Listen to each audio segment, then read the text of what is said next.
All right. It's 2 games down. Still got a lot more to go, though. Anyway, I played Astral Chain. I wasn't going to get it initially, but I did. So here's the story of how I got it. So, as I said, I wasn't going to get it initially. Generally, I don't like that type of game. I enjoy Bayonetta, and I enjoyed Devil May Cry 5. Just 5. Like, I've played 4 before, and I didn't like how it felt playing it. Despite that, 5 is very similar. Just, I don't know. I liked 5 a lot more. It just felt cleaner, smoother, all around better. But at any rate, Astral Chain it's very much a platinum character action game. It's very much that. In fact, you might even consider it like the quintessential platinum character action game in a lot of ways. But I felt like for me, I totally forgot to tell the story of how I got it. So generally I don't play these types of games, but I had a friend of mine who's like, dude, I got it, and I'm gonna play it. I'm like, okay, cool. And then he's like, oh, I was watching Castle Super Beast, and they said it's the platinum game. I was like, okay, that sounds really good. Now you're kind of making me want to get it. And he's like, our local GameStop has 2 left, 2 copies. And I was like, why do you do this to me? So I went and got it, and I don't know if I regret my purchase or not. I mean, I had fun with it, but it feels like a kind of one and done deal. I don't know. It wasn't. I was compelled to buy it, and then the funny thing is, my friend that he won't say that he convinced me to get it, but he convinced me to get it. Like, no matter how you spin it. But he ended up not finishing it himself. Even like I started playing through it. I got maybe halfway through, and then I was like, yeah, I've been playing that. And he's like, oh yeah, I haven't started it. And I was like, are you kidding me? You compelled me to get this game, and now you're not playing it? So I was salty about that. And then, yeah, he ended up being like, yeah, I didn't finish it. I didn't really like it. And I was like, oh, cool. Thanks for telling me about those 2 copies left that they had. I'm just kidding. He's great. He's a good friend. But I don't know. Just that time I was like, I didn't really want that game, all things considered. But anyway, off of that tangent. I don't know. I just didn't really like it all that much. I mean, it was fine. It was fun, but it wasn't quite what I was expecting out of it.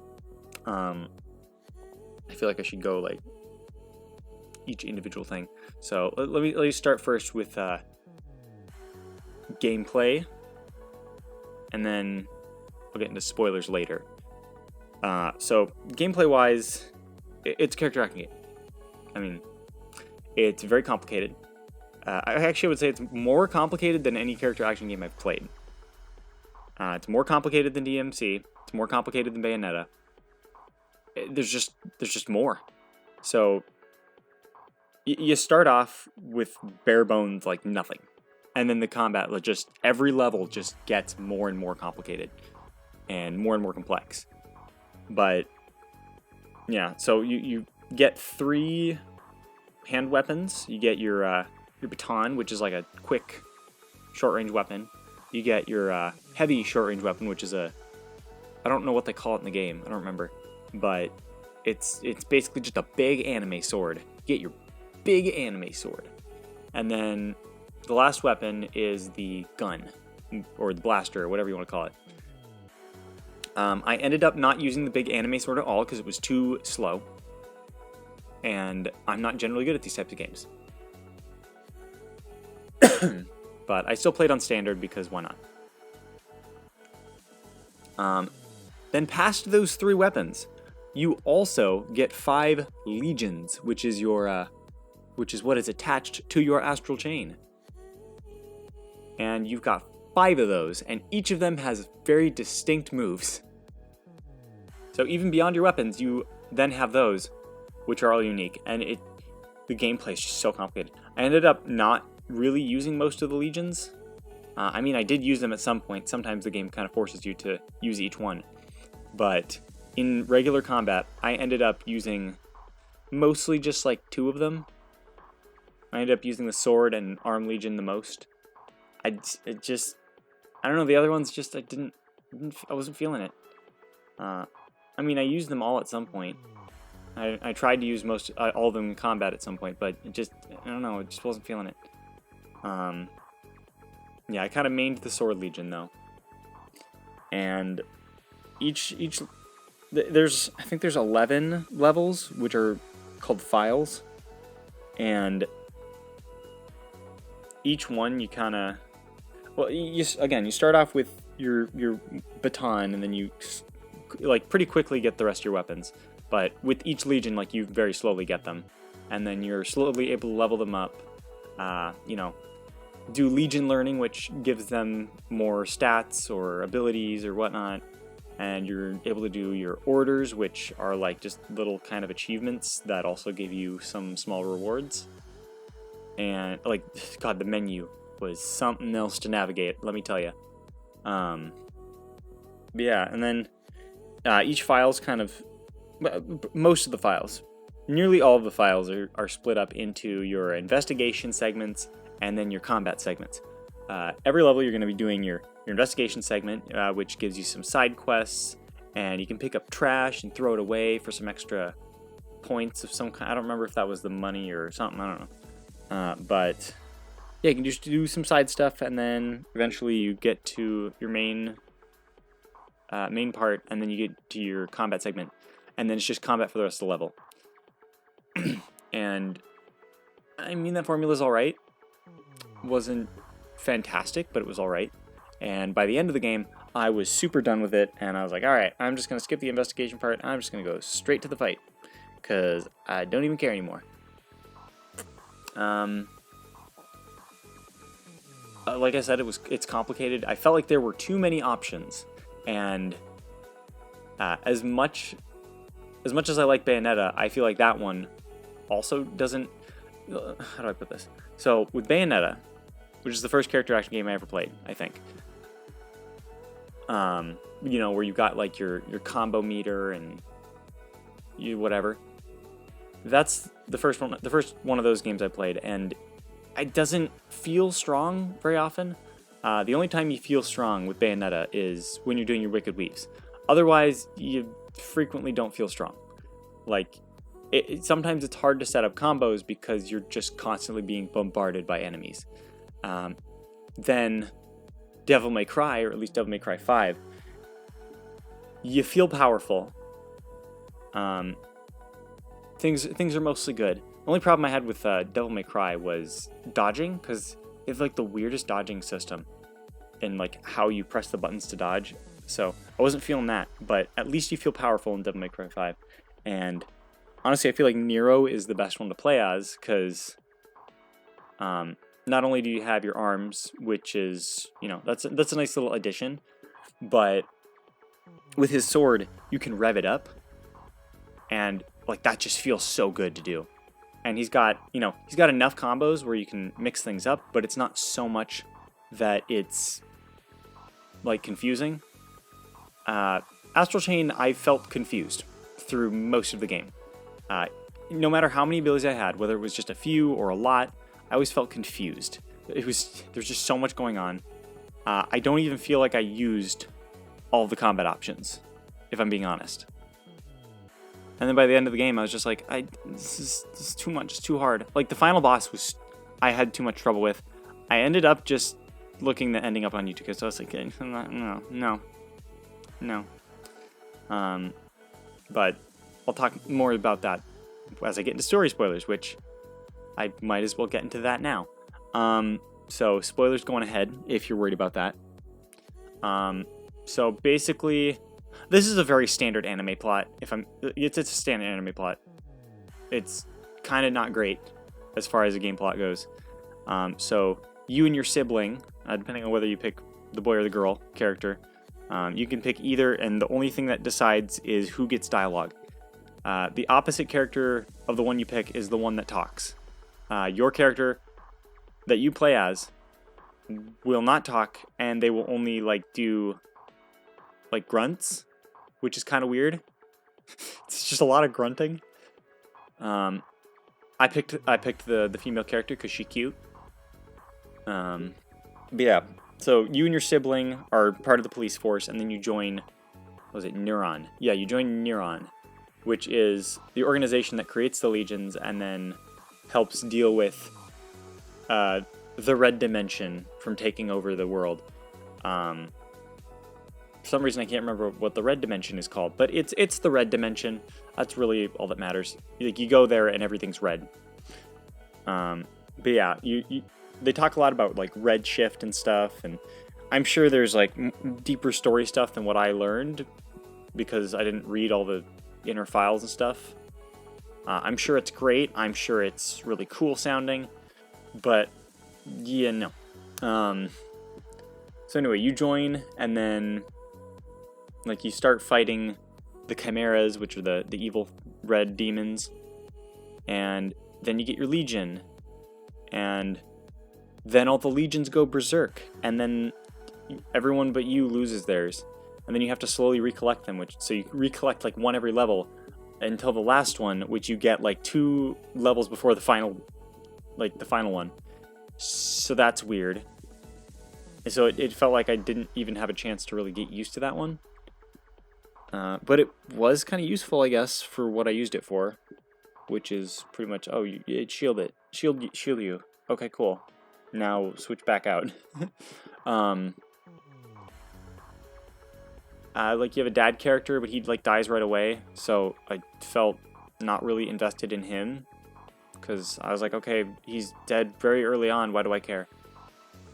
And then he never came back, so I especially don't care. And then the brother character, I predicted right away, oh, this guy's gonna be evil. He's definitely gonna be evil. It was kind of half right. Anyway, you're told about Jenna Anderson, and you go chasing after her, and they're like, she's a terrorist and she's evil, you gotta stop her. And then she's like, you don't really understand what's going on. He hasn't told you everything. And you're like, he? Who? And then it turns out, while you're investigating Neuron, because you go off on your own and start doing your own thing for a while, and then you're being told oh, you're not authorized to do that, now you're under arrest, and oh, now your brother, who has been just a whiny baby this entire game, now he has red legions instead of the blue ones that you have, and now he's edgy. And I was like, oh boy, here we go. Didn't really go full evil though, which, alright, I guess I was wrong on that. But the Jenna, you'd think would be the final boss, but then she's not. It turns out to, of course, be, the guy heading your organization, which I guess it probably could have been predictable. I probably should have predicted it, honestly. But turns out he's evil. And then, even further, it turns out that literally his entire motivation was Neon Genesis Evangelion. His entire motivation was just the plot of Evangelion. So, cool. So, that's the point I was like, okay, this is just Evangelion. I mean, cool. That's a cool looking final boss. Oh, that's not the final boss? Oh, this is the final boss. Interesting, abstract, I like it. Oh wait, this isn't the final boss? Oh, it's that, okay. And then it's just all these eldritch monsters, and it's like, okay. I don't know, it kind of became this acid trip towards the end, and a bunch of stuff happened, and I was like, oh, okay. Like I said, towards the end, the gameplay, I started getting confused and just overwhelmed, and Jenna, I think, with her last fight, was where I hit a roadblock. I finally got through it, but that was my first roadblock. Then when I got to Noah, Noah was, not too bad, but once I got to Noah Prime, that was my second roadblock at which I couldn't get past. His first phase is tough, very tough, but very doable. You just got to play careful, and then you'll be fine. But once you get to second stage Noah Prime, boy, he zooms around constantly, and you can't stay locked on because the camera goes everywhere. And then both Noah stages have an instant kill move, and the second stage has an even more powerful instant kill move. And that is the point at which I was like, okay, this is like beyond unfair. Maybe it is fair, maybe there's a way to get out of it, but despite all the things that I tried, like by the time I registered what was happening, was able to call out a legion to help me get out of the instant kill move, I was already dead. Like, it just sucked me in. It was just too much. It was too much. I couldn't handle it. So, I guess that's the end. There's a few good characters in the game, but I feel like a lot of them didn't. A lot of them just were kind of there. They're kind of periphery characters, and I felt like a couple of the people I wanted to have bigger character arcs didn't have character arcs. They just kind of, I don't know. Maybe I'm overanalyzing it. Maybe I'm asking too much, but it just, I don't know. The story was kind of bland and disappointing. The gameplay was so overcomplicated that I never really got a chance to enjoy it to its fullest. I mean, if you like character action games, then you'll probably, if you like setting up those combos, you like doing those moves, you like getting that. If you like platinum in games, you like getting S rank on every mission, like, go ahead. This is a game for you. I didn't enjoy it. It wasn't for me. But hey, at least I got through it. It only took me several months. But I wasn't a huge fan of Astral Chain, and I'm excited to get going on the next one. Actually, I'm not getting going on the next one. I'm already in the middle of two of them. So, Astral Chain was pretty okay. Not much better, not much worse. Yeah. All right, thanks for staying with me. If anyone's still here, I don't know how many subscribers I would have to this point. Maybe none. Maybe more than one. I don't know. But if you have come around, thank you for listening. Thank you for joining me on my slog.